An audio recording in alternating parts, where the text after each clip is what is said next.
দেখে নিন বন্ধুরা, শ্রী বালাজির এসি কোচ হিন্দিতে লেখা রয়েছে আসানসোল সে হাজারিবাগ। এদের আরও একটি বাস ছেড়ে সকালবেলায় 6টার সময়, এটা 6:30টার সময় ছেড়ে যাচ্ছে। ইনি আছেন বাসের ड्राइवर। ड्राइवर बाबू, আপনার একটু नामটা বলবেন? आपका थोड़ा सा नाम बताइएगा। नाम बोलिए। पांडे जी, सुरेश पांडे जी। ये फुल एसी बस है तो? अच्छा, BS6। আচ্ছা আচ্ছা, বহুত বহুত ধন্যবাদ। তো ইনি আমাকে টাইমটা বলে খুব সাহায্য করেছেন। বাসের নাম শ্রী বালাজি এসি কোচের বাস। চলুন ভেতরটা একটু দেখিয়ে দিই।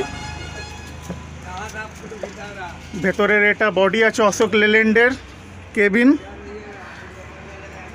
ভেতরের এটা বডি 3/2 সিট লাক্সারি কোচের বাস। 3/2 সিটের কোচ। একটু পরে 6:10 আসানসোল থেকে ছেড়ে যাবে। আমি টাইমটা দিয়ে দেবো। দেওধর বাগেধর হয়ে ভেতরে মাল রাখার খুব সুন্দর ব্যবস্থা। শ্রী বালাজির অনেকগুলো বাস ছাড়ে, এটিও তাদের মধ্যে একটি। একটু পরে আসানসোল থেকে হাজারিবাগের উদ্দেশ্যে রওনা হবে। হাজারিবাগ থেকে এবার 1:10 আসানসোলের ফেরত আসবে। ভালো থাকবেন সকল দর্শক বন্ধু।